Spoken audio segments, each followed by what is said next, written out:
ஒரே நாள்ல இத்தனை தெய்வங்களுக்கு திருமணமா? பங்குனி உத்திரத்தின் ரகசியம் இதுதான். உங்க வீட்டுல சுப நிகழ்ச்சி தள்ளி போய்கிட்டே இருக்கா?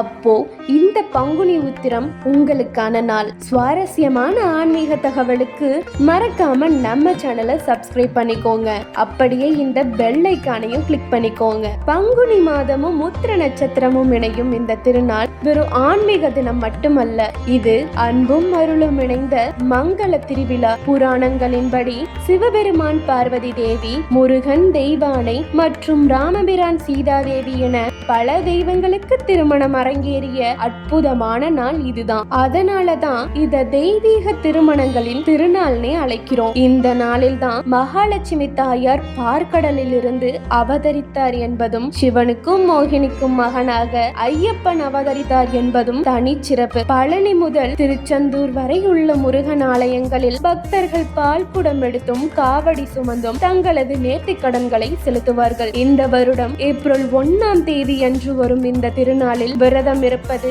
குடும்பத்தில் மகிழ்ச்சியையும் தடையில்லா மங்கள நிகழ்வுகளையும் கொண்டு வரும் என்பது ஐதீகம். இந்த பங்குனி உத்திர நன்னாளில் உங்கள் குடும்பத்தில் மங்கள விசேஷங்கள் தடையின்றி நடக்க உங்கள் குலதெய்வத்தின் பெயரை கமெண்டில் பதிவிட்டு ஆசி பெறுங்கள்.